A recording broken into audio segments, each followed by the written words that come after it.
Hi, I'm Venus. And at my sister's wedding, they sat me next to the coat rack, labeled me overflow, and smiled like that was kindness. But it wasn't just the seat. It was every photo I'd been erased from, every toast I wasn't part of, every moment I was made to feel like a guest in my own family. They took the ring my grandmother promised me, gave my name to someone else, and rewrote history while I watched from the shadows. Why would a family go that far to make one of their own disappear? And what happens when that person finally refuses to be quiet? Let me tell you what happened when I stood up. The resort was beautiful. Exactly what you'd expect from a Santa Barbara wedding with a six-figure budget. Bougainvillea trailed down whitewashed columns. Waitstaff in black ties hovered by the champagne towers. And there I was, standing at the edge of the entryway, clutching a clutch I didn't even like, telling myself to just smile through it. I didn't belong here, but I had rehearsed my role. Arrive quietly, be supportive, look like I cared without showing that I still did. I told myself not to expect warmth, but I didn't expect the air to feel quite this cold either. The woman at the check-in table barely glanced at me. Name? Venus Calloway. She paused, flipped a few more cards than necessary, and then held one up with a tight, polite smile. You're at table 6B, overflow section. Overflow? She gestured past the main ballroom toward a corner just outside the coat check. It was separated by a thin curtain and, technically, had a view of the dance floor, if I craned my neck around a ficus tree. My name was printed in cursive on the card. Venus Calloway, overflow table 6B. My throat tightened. I thanked her anyway. It wasn't just the location, it was the implication. I wasn't a second cousin. I wasn't a +1. I was the bride's sister. I walked slowly to the table, trying not to let my shoes click too loudly on the marble. A few guests passed me with eyes that scanned without recognition. Maybe they didn't know who I was. Or maybe they did and decided I didn't matter. The chair at table 6B had a view of the restroom hallway and a half-empty water pitcher. One of the seats was already taken, by someone's jacket. Before I could sit, I saw her, my mother, Lorraine, standing near Celine, the bride. She was fussing over the veil, smoothing the front, laughing in a way I hadn't seen in years. It was the kind of laughter reserved for someone precious. I stepped forward and cleared my throat lightly. Hi, Mom. She glanced at me and said, without missing a beat, Oh, you still came? No hug, no greeting, just that. I opened my mouth, unsure what I even wanted to say. Her eyes returned to Celine, like I was a minor interruption. She adjusted the bouquet in my sister's hands, then flicked a piece of lint off her sleeve. I stood there stupidly, then gave a half-smile and said, Of course, it's her big day.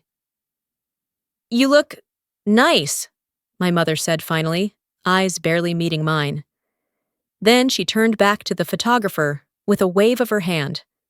I backed away, returning to my table like someone assigned to the wrong floor at a hotel, but too embarrassed to ask for a room change.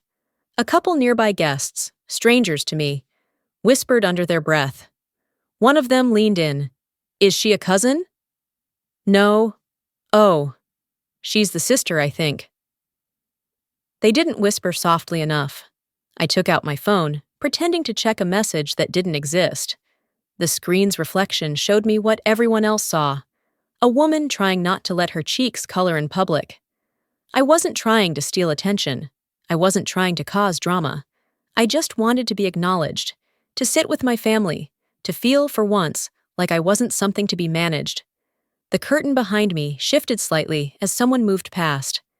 I sat down finally, placing my clutch on the table like it might anchor me. Across the ballroom, the chandeliers caught the light just right. Gold shimmered across the faces of people who laughed without hesitation. I wasn't even seated yet, and somehow, I already felt discarded. Like the reception had started, and no one realized I'd RSVP'd. I reached for my name card again. The paper was heavier than it looked, thick with intent. I turned it over in my fingers. Overflow. Something in me bent. Not broken. but bending like a slow crack in glass. I hadn't even sat down yet, and I already felt like trash. After what felt like an hour, though it was probably only minutes, I settled into the chair that had been so generously assigned to me. It wobbled slightly when I shifted, one leg shorter than the others. Of course it did. Even the furniture agreed I didn't belong. From that corner of the reception area, I could see the edge of the ballroom. The glow of gold chandeliers danced along the polished floor, brushing over the smiling faces of people who hadn't asked about me, and likely wouldn't. I watched my sister greet old college roommates, co-workers from her marketing firm, and two neighbors I barely remembered. One of them air-kissed her on both cheeks, saying, "I always knew you'd marry someone this polished." The laugh Celine gave was one I hadn't heard since we were teenagers.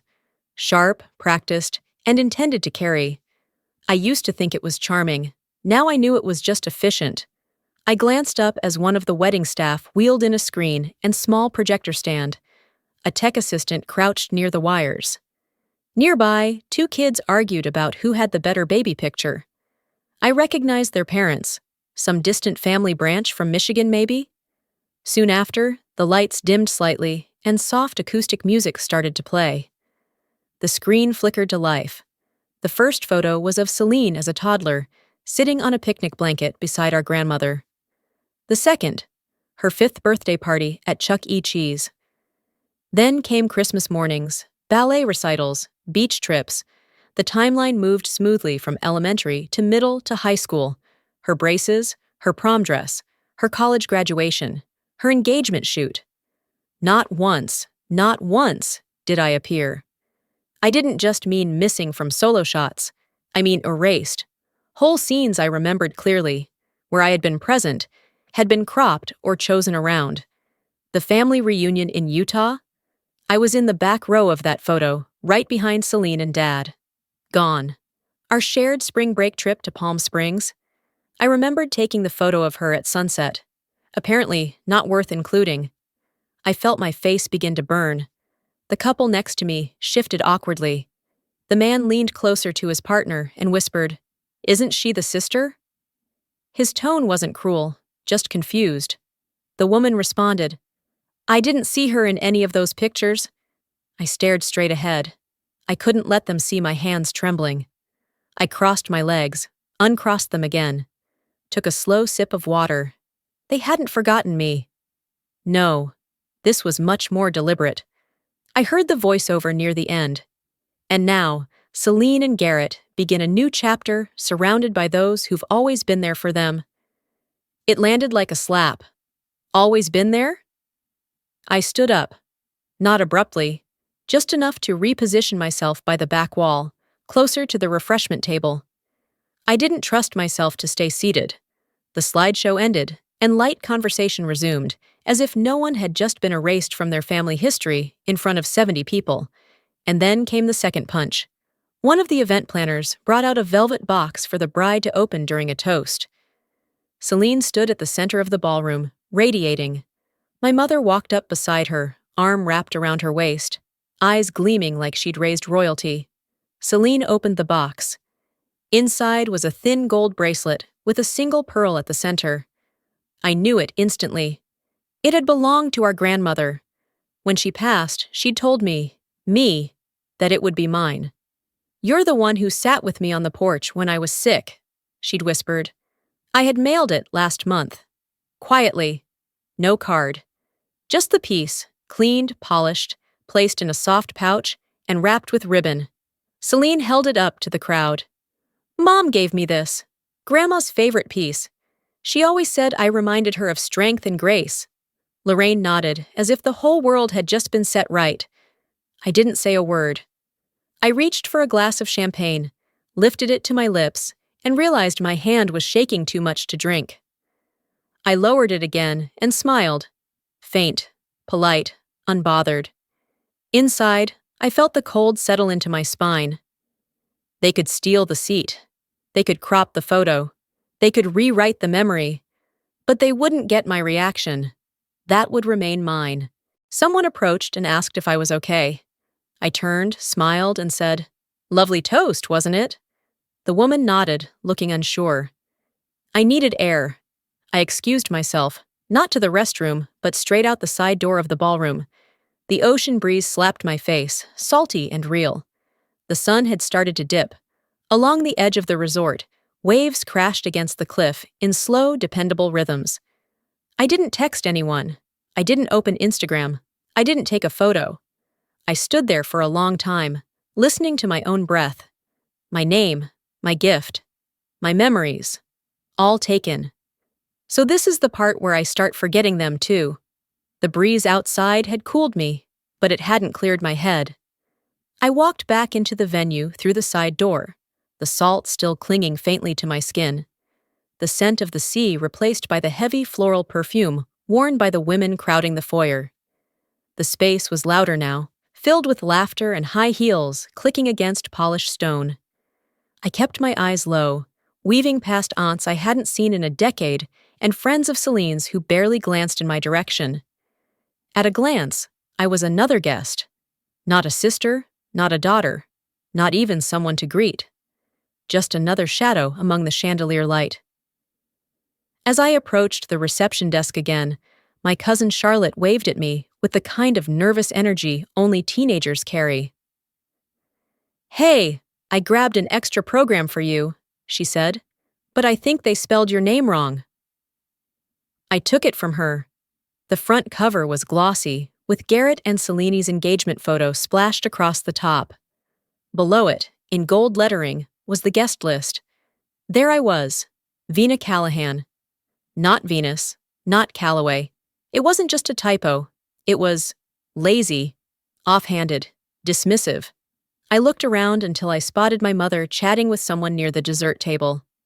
I walked over slowly, and when she finally noticed me, I held out the program.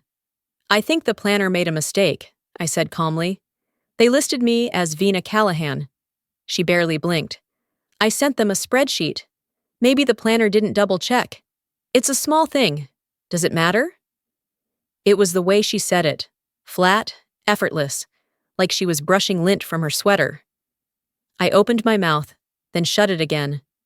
No, it wasn't small. It was another piece. Another chip carved out of me until all that remained was a person no one knew how to spell. I turned away without replying, returning to my assigned seat by the exit. The room had grown even fuller, and yet my table remained empty. Overflow, I reminded myself. Table 6B, just outside the line of importance. A woman in a red dress passed by, carrying a tray of champagne flutes, and paused when she saw me. "Oh, are you one of the vendors?" she asked kindly. I smiled thinly. "No, I'm not working today," she flushed. "Oh, sorry. I just thought because of where you're sitting." "It's fine," I said, even though it wasn't. I wasn't angry with her. She had no way of knowing this wasn't just about chairs and table numbers. It was about identity, place, belonging. People kept asking who I was, where I fit, if I was part of this. And I kept pretending not to hear the question behind the question. "Why are you even here?" Another server came by with more glasses. This one didn't even look at me. My water pitcher had been replaced, though, and someone had finally cleared the empty bread plates left from earlier. I stared at the condensation on the glass for longer than I'd meant to. A child ran past, dropped a folded program near my feet, and kept going. I bent to pick it up. On the back was a thank you message signed from Celine and Mom. No mention of Dad. No mention of Garrett. Certainly no mention of me. I stared at it for a beat longer, then turned and tossed it into the trash bin near the hallway. Maybe I'd stop answering to that name anyway. Inside, I could hear the MC preparing to announce the toasts. The lights dimmed slightly in the ballroom. A low hum of anticipation spread like static through the crowd. I didn't move. I stayed where I was, behind the curtain that separated me from the celebration. Someone clinked a glass. Laughter followed. I looked through the glass wall at the tables set in perfect rows, the shimmering lights above them catching every polished surface, every curated smile. They had reassigned my seat, misspelled my name, cropped my face from the story. But eventually, people like me stand up anyway. From my place near the window, I watched Celine smile for photos like she'd trained her whole life for this moment. Her head tilted at just the right angle, bouquet lifted just enough to frame her waist. Someone said something that made her throw her head back, laugh, then place a hand on her hip. The photographer clicked and cooed. She looked like a catalog bride. Maybe she always wanted to. Inside, the music picked up. One of those polished playlists meant to sound spontaneous, but pre-approved by whoever was managing the aesthetic of the evening. The playlist, like everything else, knew who was meant to be seen and who wasn't. I stood by the drinks table, letting condensation from a sweating bottle cool my fingertips. 2 more hours, I told myself. 2 more hours, and then I could disappear on my own terms. That's when Celine spotted me. I hadn't meant to lock eyes with her, but there it was. A moment too long. I crossed the room slowly, not with confrontation in mind, just the tiniest hope that maybe I'd misunderstood something. Maybe she'd say, "Sorry you got stuck out there. Mom's been impossible." Or even just, "Thanks for coming." Instead, as I neared, she turned toward her friends and said loud enough for half the room to hear, "Venus thinks this is her intervention. Don't be dramatic. It's just a wedding." Laughter. Not thunderous, not mean exactly, but loud enough. I stopped. My mouth opened, then closed. She was already turning back to the camera, pretending nothing happened. Or maybe she genuinely thought nothing had. They'd decided who I was. Not the sister who paid the deposit. Not the one who stayed up 3 nights proofreading her graduate school essays. Not the person who flew in for every birthday, even after they stopped inviting me. Number I was the dramatic one. The disruption. The walking awkward pause. A staff member passed by, offering a tray of tiny hors d'oeuvres. I shook my head. My throat was dry, so I walked over to a self-serve station and grabbed a water bottle. The cap stuck slightly, and I was twisting it off when a woman in a sequined shawl approached from behind. "Excuse me," she said with a gentle tap on my elbow. "Could you grab more napkins for our table?" I blinked. Sorry?" She gave a polite smile. "Napkins?" "We've run out." I stared at her, then glanced down at my plain dress, my shoes. Not flats, not heels. Neutral, safe. Apparently staff-worthy. "I don't work here," I said. Her eyes widened, mouth parting like she'd just realized she'd stepped on glass barefoot. "Oh my gosh, I'm so sorry, I thought—" She didn't finish.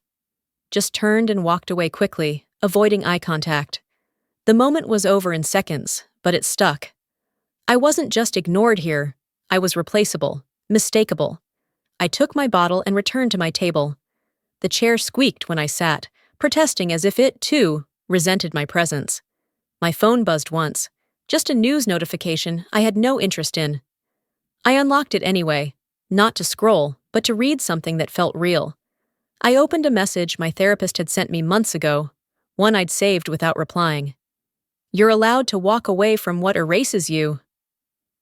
I read it again, slower this time. My thumb hovered over the keyboard. I almost started drafting a message. To Mom, to Celine, maybe just to myself. Instead, I opened a blank note and typed one sentence. They made me the joke so they could laugh without guilt. I didn't cry. I didn't text anyone. I just wrote, typed a list of things I'd let go of. Hopes, expectations, the version of family I thought I'd walked into today. Then, as I typed, I heard the clinking of silverware on glass, the sound of someone preparing to speak. The crowd hushed. My father's voice rang out, thin and careful. "I just want to say a few words about my daughter." I froze. They had rewritten my name, my seat, my story. Now I waited to hear which daughter he meant, and whether the one he described had ever been me. He said my name like it still belonged to me. Standing in the shadows at the edge of the ballroom, I heard my father's voice echo across the tables. "I just want to say how proud I am of Celine," he began, raising his glass. "She's the foundation of this family's joy. And even Venus showed up. See, She's always quietly supportive." The words slipped out of his mouth, wrapped in warmth, but they landed sharp. The crowd chuckled politely, clinking glasses, nodding, always quietly supportive. That was the narrative. Neat, manageable, convenient. The girl who didn't complain. The daughter who took care of herself, so others wouldn't have to. The one who asked for nothing and was therefore given the same. My phone buzzed in my lap. I glanced down. From Dad. "Don't cause a rift today. Be the bigger person. You always were." I stared at the message until it blurred, then locked the screen and dropped the phone face down on the table. It wasn't the first time I'd heard those words. Not even the 10th. Growing up, I had been praised for letting things go, for being reasonable, for understanding the pressure your sister's under. All that time, I thought it was grace. It took me decades to realize it was erasure. Across the ballroom, the music softened as the crowd transitioned from toasts to small talk. People stood to stretch, refill drinks, swap seats. Celine took the mic next. "There's someone really special I want to thank tonight," she said, her voice syrupy and confident. "Someone who's been my inspiration, my moral compass, and my reminder of what elegance truly looks like." My stomach knotted. My mother walked onto the stage, holding a small velvet box. I didn't need to see inside to know what it was. Celine opened it like she hadn't seen it before, gasping as she lifted the ring from the cushion. "It's Grandma's." My heart stopped. That ring was promised to me. Not in passing, not vaguely. It was a quiet conversation with my grandmother on a day she could barely hold her teacup, her hand resting on mine, whispering, "This one's yours when the time comes. I see too much of me in you to let it go elsewhere." But there it was, held high in my sister's hand like a trophy. "You've always reminded me of her," my mother said, her arm wrapped around Celine's waist. Strong, brilliant, kind. The crowd applauded. I stood up, not fast, not dramatic, just enough to get air. My chest felt tight, my temples pulsed. I didn't head toward the door. I walked toward the bar. The bartender gave me a long look, then poured without asking. I took the drink, turned back toward the room, and caught Celine near the photo booth, her back to me. She was mid-laugh, talking to someone I didn't recognize. I approached, calm, quiet. She noticed me too late. I stood beside her, just out of reach of any camera flash, and said low enough only she could hear, "You can keep rewriting me out. You're good at it. But if this is war, don't expect me to be quiet anymore." Her expression didn't change, not fully, but something behind her eyes shifted. Her jaw clenched before she caught it. She blinked slowly and replied, "It's not that deep, Venus. You just always make everything about you." I smiled. "You'd know." I didn't give her a chance to answer. I turned and walked away, not out of the venue, not yet, but toward the part of myself I'd spent too long silencing. As I passed a small cluster of tables, I caught the tail end of someone laughing about how these family events always bring out the weirdos. I didn't stop to see who said it. At the far end of the ballroom, my phone vibrated again. I checked it without breaking stride. From Celine. "Make sure she's not anywhere near the cake toast." I kept walking, past the spotlight, past the curated laughter, toward my own name again. The ballroom had grown louder as the sun dipped lower, bathing everything in soft amber light. The wedding dinner was winding down, and guests began drifting toward the cake table and screens set up for the slideshow.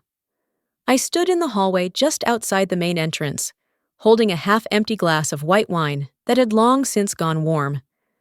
I hadn't planned on going back in yet, but I did. And when I did, I noticed a shift. A subtle ripple. I approached a group photo forming by the floral arch and felt it instantly. The change in energy. One of Celine's bridesmaids glanced my way, then leaned in to whisper something to the photographer. Moments later, a cousin I hadn't spoken to in years gave me a tight-lipped smile and said, "Celine's going for clean symmetry. Only bridal tones in this shot." I looked down at my dress. Cream.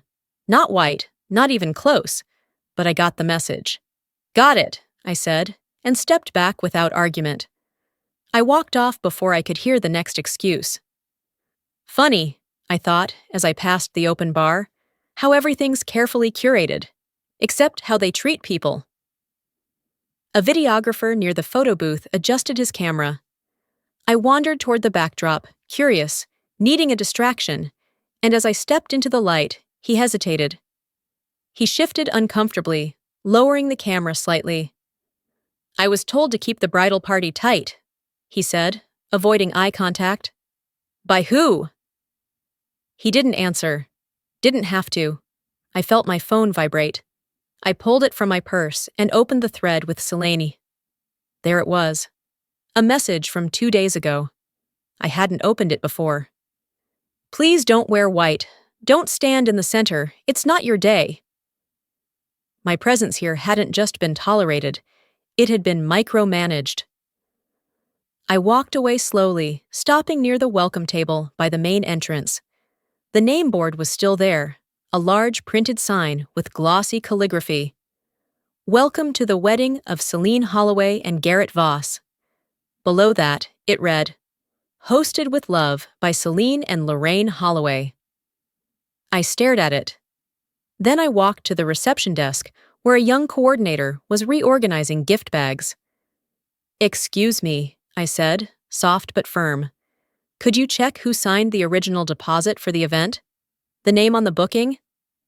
She blinked, confused, then glanced at her clipboard. Let me check. She flipped pages, paused, and pointed. Venus Calloway. It was processed 2 years ago. COVID delay, right? I nodded once, quietly. Thank you, I said, and walked back to the welcome board. I reached into my clutch and pulled out my name card. Venus Calloway, Overflow Table 6B. I placed it right beneath the Hosted by sign. I didn't tape it, didn't adjust for balance, just let it rest there, slightly crooked. Then I took out my phone and snapped a photo. I didn't send it. I didn't post it. I just saved it. Not everything had to be broadcast to matter. A few guests passed by, glancing at the card, but saying nothing. Some raised their eyebrows. One even nodded, faintly, like she understood more than she said. I started to turn away when I saw Celine across the room. She was holding a mimosa, half smiling at some joke. But when she saw the card, her expression froze. Her gaze met mine for a fraction of a second, just long enough to register what I'd done. She pulled out her phone, her fingers moving quickly. Back near the DJ booth, the videographer received a message and glanced up, scanning the crowd. I knew what she was doing. She wasn't just cutting me from this moment. She was trying to erase every moment before it, too. My phone buzzed again. A message popped up in a family group chat I hadn't opened in months. From Celine, sent privately. Delete any footage that includes her, all of it. By the time the cake was cut, the energy in the ballroom had shifted.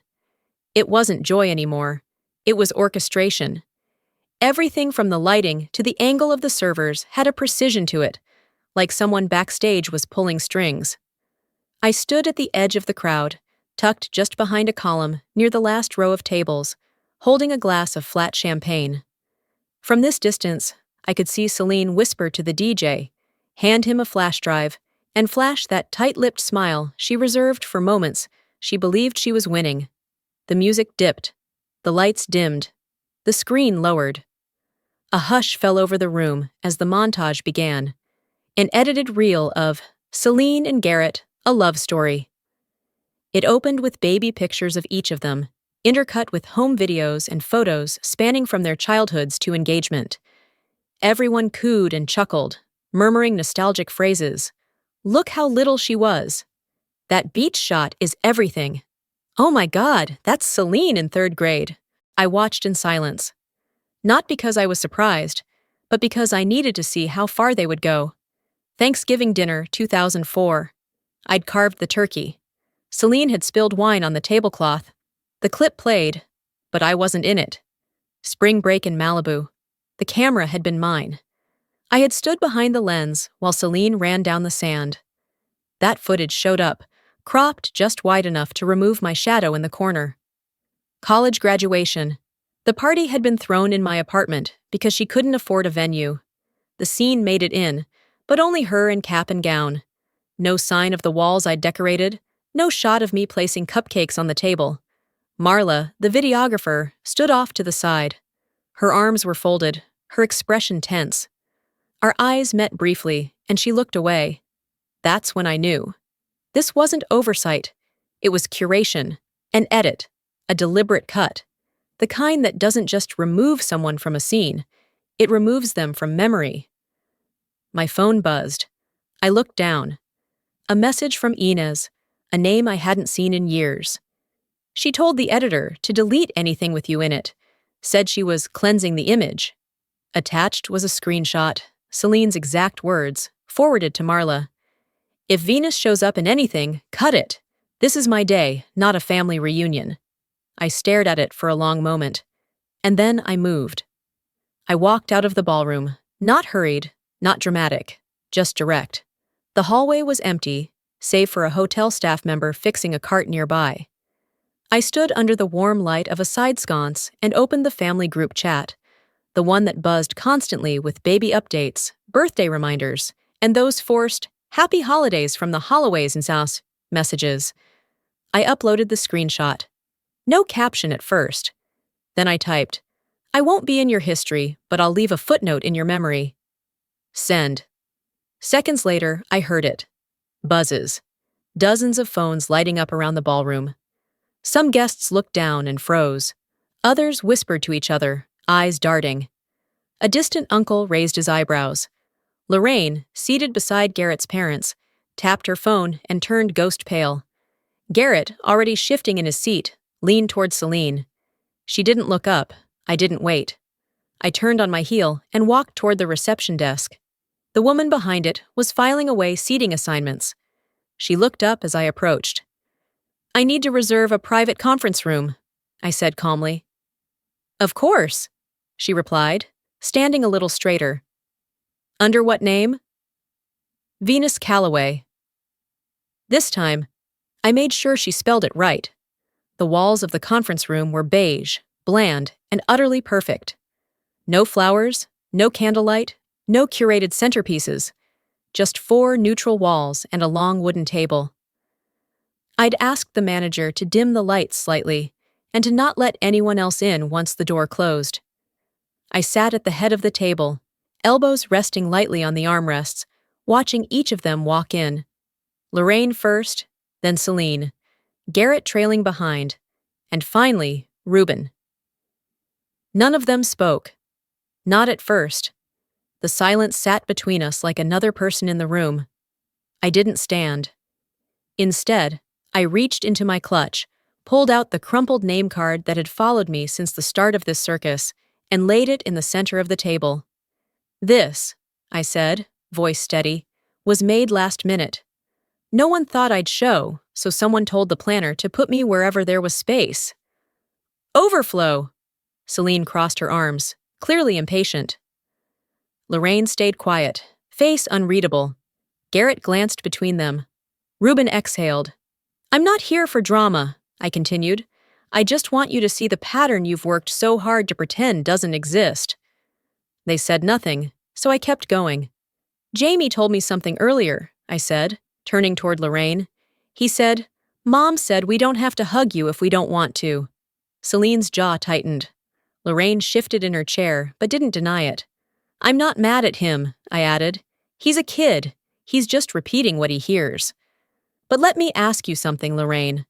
When did I become someone you had to explain away to your grandchildren?" She blinked once, slow, then said, "Venus, this isn't the time." "No," I cut in. "That's the problem. It's never the time. It's always not today or after the wedding, or we don't want to ruin the mood.